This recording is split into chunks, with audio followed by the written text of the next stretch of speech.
गुजरात में ओवैसी का धुआंधार प्रचार, रैली में बीजेपी और आप को घेरा, कांग्रेस के लिए की बड़ी भविष्यवाणी। मजलिस फुला बीजेपी की एजेंट है। असदुद्दीन ओवैसी अमित शाह से मिलते हैं, बात करते हैं।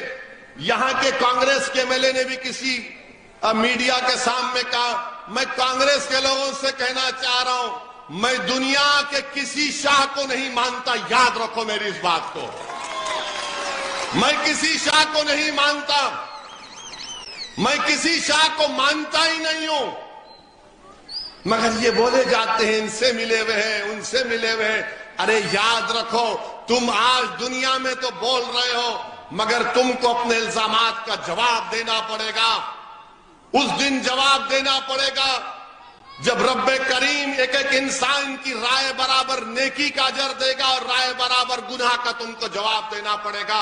मुझे कोई फर्क नहीं पड़ता यहां के कांग्रेस के जो मौजूदा उम्मीदवार हैं वो या उनके सियासी बाप मेरे खिलाफ बोले, मुझे कोई फर्क नहीं पड़ता। जहां कहीं इलेक्शन लड़ते, अरे आ गए वोट काटने के लिए। अरे कांग्रेसियों, ये तो बताओ तुम्हारा राहुल गांधी कैसे हार गया अमेठी से? क्या मैं जाकर अमेठी में इलेक्शन लड़ा था? क्या मैं लड़ा था? नहीं लड़ा, वो हार गए। स्मृति ईरानी से हार गए। तो क्या कोई तुमने स्मृति ईरानी से मैच फिक्सिंग कर ली थी?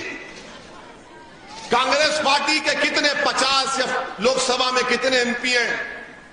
तुम्हारे इतने कम क्यों हो गए? क्या तुमने अमित शाह के पास बैठकर कोई डील कर ली? गुजरात में एक भी एमपी नहीं जीतता कांग्रेस का। 2014 में साफ, 2019 में साफ। तो क्या तुमने मोदी के साथ बैठकर चाय पी ली थी? हम भी चाह रहे हैं कि गुजरात से बीजेपी हारे, कांग्रेस हराए और वो छोटा रिचार्ज जो दिल्ली से आए वो भी हराए। अच्छा, वो छोटा रिचार्ज बड़े बड़े बातें करता है, गारंटी कार्ड। वो छोटा रिचार्ज की तारीख यह है कि जब कोविड के जमाने में तबलीगी जमात के मरकज को अगर किसी ने बंद किया तो यही छोटा रिचार्ज ने बंद किया। इसने तबलीगी जमात पर झूठा इल्जाम लगाया।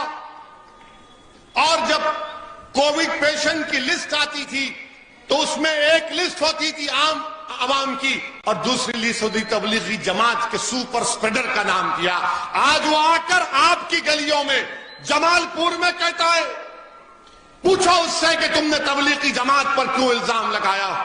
जब भारत में तबलीगी जमात पर इल्जाम लगाया जा रहा था तो कौन सा कांग्रेस का नेता था, कौन सा किसी पार्टी का नेता था जो टीवी में आकर कह रहा था कि तबलीगी जमात सुपर स्प्रेडर नहीं है, तबलीगी जमात अमन का नाम है, मोहब्बत का नाम है।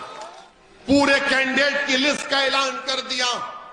मगर बीजेपी, नरेंद्र मोदी कहते हैं कि सबका साथ, सबका विकास, सबका विश्वास, क्या क्या बोलते हैं।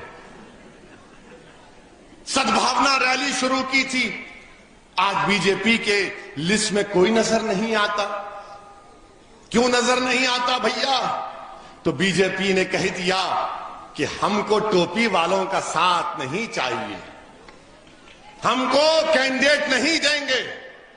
मैं टोपी वाले कह रहा हूं, मेरे अजीज दोस्तों और बुजुर्गों, एक को भी कैंडिडेट नहीं बनाती।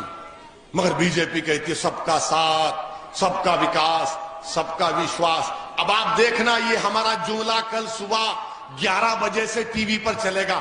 ओवैसी ने दरियापुर में आकर भड़काऊ भाषण दे दिया। यानी मीडिया को हमसे इतनी मोहब्बत है कि हमारे ससुराल वालों को भी हमसे इतनी मोहब्बत नहीं है। अब कल से शुरू हो जाएंगे, हमारा निकाह करने की फिक्र में रहेंगे।